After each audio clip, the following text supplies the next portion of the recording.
Olá, pessoas lindas! Estamos aqui de novo. Agora sou eu e a Fabi pra gente conversar agora sobre nutrição de verdade.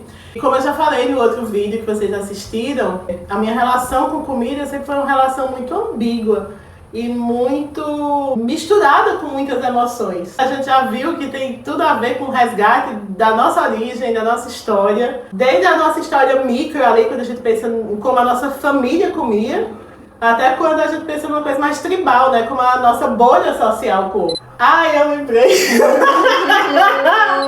Porque essa coisa da alimentação saudável, para quem já vive num ambiente gordofóbico, de preconceito com o fato de você ser uma pessoa gorda, ela acaba sendo muito mais excludente, assim, né, vou falar por mim, fico sempre com o pé atrás com a coisa da comida saudável.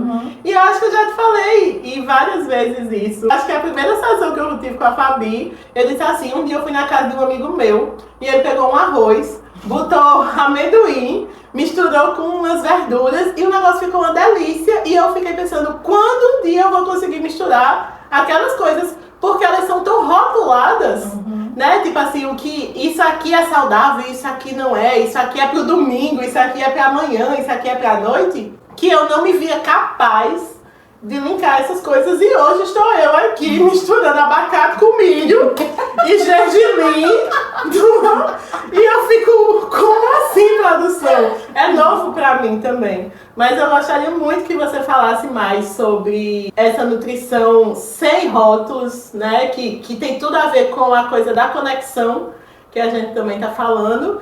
E muito também, acho que nas primeiras sessões que você, inclusive, levou um textinho para eu ler sobre mentalidade e dieta, que eu achei que eu já estava totalmente livre daquilo e percebi que não. E quando a gente fala só sobre nutrição sem rótulos, né, a gente já faz o link aí com a história da mentalidade e dieta. Eu volto mais uma vez, né, a questão do nosso ambiente familiar. Quando a gente vai crescendo, a gente vai sendo moldado, né, pela sociedade. E, infelizmente, a gente vive hoje num tempo que a gente chama isso de nutricionismo. É um excesso de informações sobre os alimentos.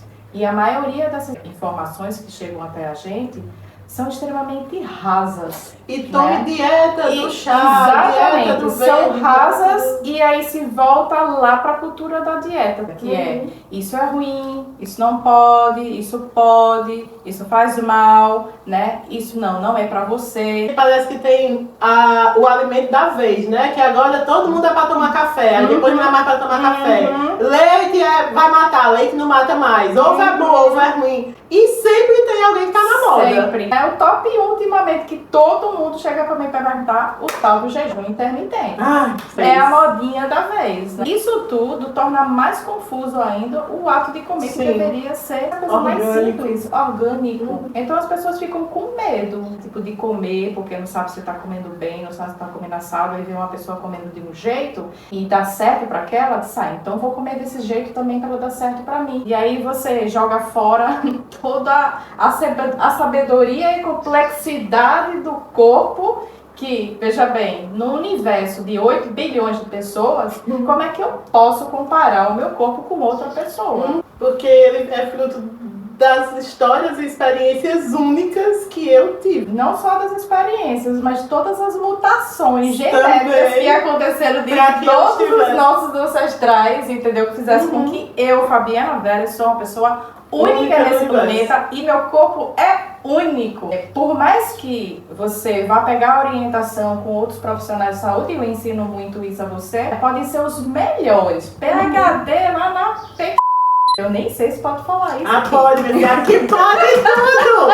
Mas, por mais estudo e preparo que essa pessoa tenha, jamais ela vai saber o que é habitar o seu corpo. Perfeito. O próprio conceito de empatia na inteligência emocional, ele é muito discutido porque não tem como eu saber de verdade como outra pessoa acessa os sentimentos dela. Quando você diz assim pra mim, Samela, eu tô triste, eu acesso o que eu vivi de tristeza para eu entender a sua tristeza. Mas no fundo, a única pessoa que sabe o que é estar triste como você é você. Eu só tenho um espelhamentozinho ali.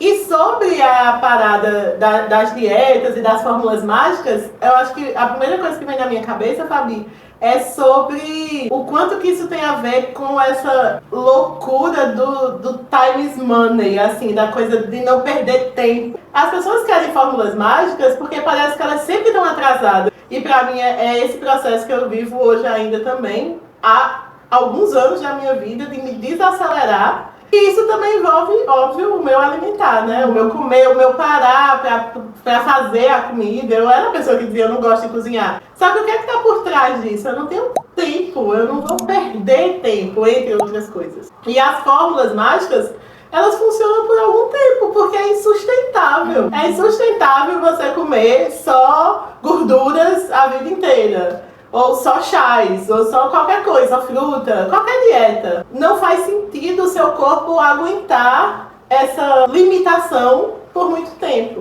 Então, quando a gente fica voltando para a ideia, e eu sinto isso na pele, do se reconectar, é também sobre ter tempo para si, para comer. E isso leva para por que a gente come coisas tão processadas, tão rápidas. Eu falei já para você, durante a época que eu era empresária, eu almoçava uma coxinha em pé. E aí, grande momento deste vídeo, eu escutei a vida inteira de tudo que era profissional da saúde, médico, enfermeiro, nutricionista, frases do tipo: ah, mas isso é falta de vergonha na cara, é falta de foco, é falta de força de vontade. Gente, eu acho que o discurso da falta de força de vontade, ele f*** muito mais do que ajuda as pessoas, porque ela já está num lugar de vulnerabilidade e de ignorância no sentido de quais dessas informações são as verdadeiras, que é o que você acabou de dizer, e você ainda joga em cima dela uma culpa acima, de não, é porque você não quer. E aí a gente come uma coxinha, que é o que está disponível em todo supermercado, em toda padaria, ou qualquer uma dessas comidas práticas, e os profissionais da área de saúde, de maneira geral, vem dizer que é porque você não tem vergonha na cara e que é só uma questão de foco e fé. E eu lembro quanto que foi empoderador, a palavra é essa, pra mim, quando você disse, não, tem uma explicação fisiológica, orgânica. Você não disse assim, continue comendo a coxinha. Sim. Definitivamente não é isso. Mas tirar de mim o peso de que é só porque eu sou burra, nossa, isso faz toda a diferença. Força, foco e fé, né? É palavrinha que dá arrepio. Tem palavrinha, ou fit, também é outra que me dá arrepio também. Veja bem, a força de vontade, e aí eu tô falando a nível mesmo de neurociência mesmo, entende? Imagine ela como se fosse um músculo. Você pode recorrer à força de vontade, mas ela não vai funcionar sempre, porque vai chegar no ponto de tanto você usar, vai lesionar aquilo dali. É a motivação, a mesma coisa, entendeu? Vai funcionar durante determinado tempo, mas nunca vai ser sustentável. Força, foco e fé não vai funcionar pro resto da vida. Sempre. Então, isso vem da onde? Vem lá isso é plantado da cultura da dieta. Você falou aí a questão do dinheiro, né, da indústria da dieta, como é que isso funciona. Porque ela faz questão que você se sinta culpada. Porque foi você que não conseguiu. Foi você que não conseguiu concluir aquela dieta. Foi você que fez a dieta, perdeu o peso, aí não teve força de vontade, voltou a comer do mesmo jeito, então a culpa é sua. E esse é o gatilho perfeito para você ficar ratinho de laboratório. Mesmo. É assim que a indústria da dieta permanece lucrando bilhões e bilhões e bilhões. E não só da dieta, né? A indústria farmacêutica. Tudo, alimentar. Mas trazer para as pessoas pensarem isso. E como você me falou, por exemplo, que quando a gente recorre ao carboidrato, do ponto de vista fisiológico, é porque o cérebro ele precisa da energia mais rápida. Nossa, quando eu entendi isso, assim, sério, eu queria que estivesse na Constituição Federal, artigo 2, assim, o seu cérebro ele vai querer comer coisas processadas porque o carboidrato simples deixa ele com a energia rápida que ele precisa, porque você já não se alimentou bem antes. Então ele só está sendo, na verdade, sábio de se manter. Então o que você precisa fazer é os 2 passos para trás, começar a se alimentar de uma maneira conectada antes, para que ele não chegue a esse ponto. Porque eu vivia nesse ponto, eu vivia no não tô com fome, tô morrendo de fome. E esse também foi um momento maravilhoso, é um momento maravilhoso das sessões, mas a gente já fez bastante esse movimento do parar, que é a base, né, do Mindfulness. Eu vou voltar um pouquinho para explicar essa questão da coxinha, né, porque você tem aí, na verdade, 3 contextos. Você tem esse contexto quando a gente passa muito tempo sem comer e já atinge aquele nível intenso de fome, o seu corpo ele vai querer energia rápida, a mais fácil, entendeu? Principalmente hoje, né, que a gente chama em um mundo com excesso de estímulo alimentar, onde você vira pro canto, pronto, daqui eu tô vendo comida. Coisa que não existia o quê? No período dos nossos ancestrais. Era difícil o acesso à comida. Só que hoje o acesso é muito fácil para todos os bolsos, todos os gostos, né? Enfim. Todos os lugares. Então, o cérebro ele é esperto. Opa, energia rápida. Pá. Então ele vai aquelas coisas mais processadas, que tem açúcar, né? Que tem um carboidrato simples. Aí você tem um outro fator também que é o quê? Os bichinhos que estão lá no nosso intestino, né? Então, eu tenho dentro da microbiota, todos nós temos, né? Temos bactérias boas e bactérias ruins. Qual delas eu estou alimentando? A que eu estou alimentando mais é essa que vai gritar mais fome. E aí essa comunicação acontece através do nervo vago, vai se comunicar com o meu cérebro e ele vai ditar as minhas preferências alimentares. E aí vai se retroalimentando. Exatamente. Por isso que é tão difícil sair dessa roda de samsara. Tem que ter muita consciência e muita conexão para que isso seja uma coisa constante na sua vida. Perfeito. Tem que conhecer o corpo, tem que conhecer o alimento. Como é que eu vou conseguir fazer algo e ter um resultado bacana se eu não conhecer aquilo dali? Como é que você vai se tornar uma astróloga competente se você não entender como é que funcionam os astros? É a base. E a gente até falou no outro vídeo, né? Que tipo, no final do produto tá lá só o Mindful Eating, é respirar e fazer yoga na hora da comida. E que isso é só assim, tópico final disso tudo que a gente tá falando. Tipo, isso é o que se externa. Isso. Eu ainda, obviamente, estou num processo engateando, mas nessa força da constância de tipo, parar e respirar. Cara, eu passei 20 anos da minha vida tendo, sei lá, menos de 1 hora pra almoçar. Como é que de uma hora pra outra eu vou achar que o meu cérebro e o meu corpo vai conseguir isso? Mas cada vez que eu consigo parar e respirar, eu tô dando um novo impulso pra ele. Perfeito. Até que vai ter uma hora que ele vai ter mais lembrança disso do que no passado, né? É nisso que eu quero focar. Mas daí eu queria que tu falasse disso, assim, desse momento, tá? Inclusive eu, quando estou assistindo um vídeo no YouTube, eu fico muito bonito seu discurso, pena que eu não conheço, né? Tipo a figurinha do WhatsApp, que tá bom, lindo, mas e aí na prática, o que é que eu posso fazer? Lógico que a gente não tá falando aqui de dicas no sentido de 10 passos para mudar a sua vida. Mas de ok, você está aí assistindo isso e aí você diz, na prática, como eu posso me conectar? Tem muitas coisas que a gente pode dizer, mas quais você acha que são assim fundamentais para uma pessoa que, ok, vocês disseram uma coisa que ressoou no meu coração e eu queria fazer alguma coisa a partir disso? Então, é uma prática que todo mundo consegue fazer. Antes disso, o núcleo do Mindful Eating, né? É o quê? É justamente o objetivo principal do Mindful Eating é abrir espaço. O que é espaço? É a pausa. É a gente sair do piloto automático. É a gente abrir aquele espaço entre o estímulo e a reação. Tô vivendo e é aí onde tudo a mágica acontece. Exatamente, a mágica acontece. Então, veja bem, quando vocês que estão assistindo for fazer sua próxima refeição, ou lanche mesmo, né? Pare, alguns segundos. Pare, não vá avançando logo pro prato e colocando dentro da boca, né? E faça alguns questionamentos simples. Eu tô com fome? Como é que eu sei que eu tô com fome? O que é que eu consigo perceber no meu corpo que eu tô com fome? Depois, olhe pro prato e veja o que é que você escolheu para comer. Por que que eu escolhi isso para comer? De onde é que vem essa comida? Essa combinação? É um hábito? Ou porque era o que tinha disponível? Ou isso aqui tem algum significado para mim? Só essas 2 coisinhas já vai abrir ali uma série de perguntas e vão vir algumas respostas que não tem certo nem errado. Aí depois disso você contrata essa mulher para fazer Ela entrega tudo. Porque até hoje, quando eu paro pra pensar nisso, quando eu consigo abrir esse espaço, e cada vez que eu consigo, é pra outro lugar que eu vou da próxima vez.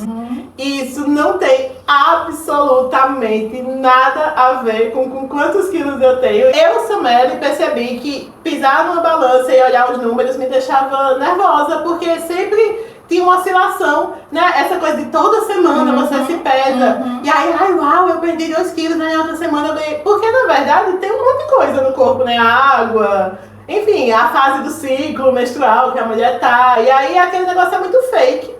Mas ele desperta um gatilhão pra mim, que passei a vida inteira escutando esse tipo de referência. Então, decidi parar de ter aquele número como referência. Eu até digo assim, não sou eu que tenho que caber na roupa, é a roupa que tem que caber em mim. Porque a gente fica falando, ai, tipo, manequim 38, mas a própria indústria da moda não tem um número padrão, pasme, né, a piada pronta, ela não tem um número padrão para o que realmente é o 38. Se você, como eu, vai pegar uma roupa, aí, sei lá, a roupa é 44, ficou folgada, a 46 ficou apertada, como é que pode?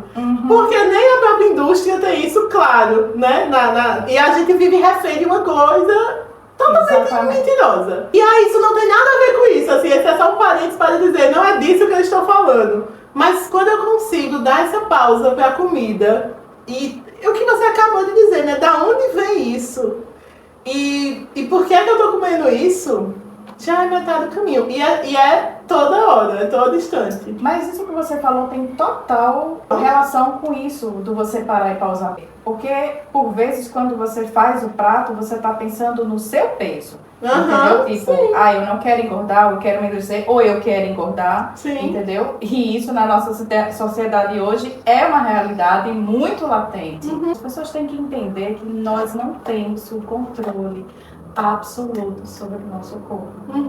A gente não tem o controle sobre o nosso peso. O peso do corpo, ele é uma consequência de como ele está funcionando. E uma consequência última, exatamente, né? Assim, é o último pedaço da ponta. Então, se eu focar no peso, eu estou simplesmente ignorando tudo o resto. Sono, hábitos, crenças, indústria, conexão, exposição tempo, solar, sol, tudo isso desemboca lá no que eu vou comer.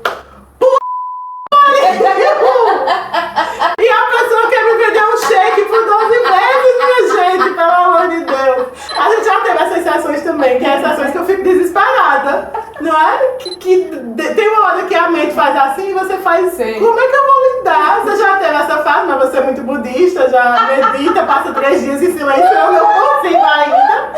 Eu fico aqui desesperada, dizendo, agora que eu sei tudo isso, eu quero que outras pessoas saibam para que a gente possa viver, existir, ter paz. Não é só sobre comer que a gente tá falando, a gente tá falando sobre existir, sobre a forma como a gente leva a vida. E no caso da comida, se torna muito pior pelo fato de que é a atividade que a gente vai fazer com mais constância. Não é uma coisa que você vai fazer de vez em quando. Todo dia, várias vezes ao dia você come, várias vezes você está alimentando não só o seu corpo físico, mas tudo isso que está envolvido. E aí tem a sua frase maravilhosa, que eu gostaria que você fechasse este vídeo, de muitos que eu espero ter sua participação, dizendo, porque eu acho que é isso. É a frase pra mim que tem um impacto não só pra mim, mas toda vez quando eu falo isso pra outra pessoa, ela para e, opa, tem razão, né? Que a forma como a gente come é a forma como a gente vive. Justamente porque todos os fatores que envolvem a nossa existência, a nossa vida, vão desaguar ali no comer. Então, não é só o que você come, né? Mas a forma como você come, a forma como você vive a vida, entendeu? Tá tudo entrelaçado na hora ali que você tá comendo. E outra coisa que eu aprendi com você foi que a gente não se nutre só do que a gente come materialmente. Tá aqui!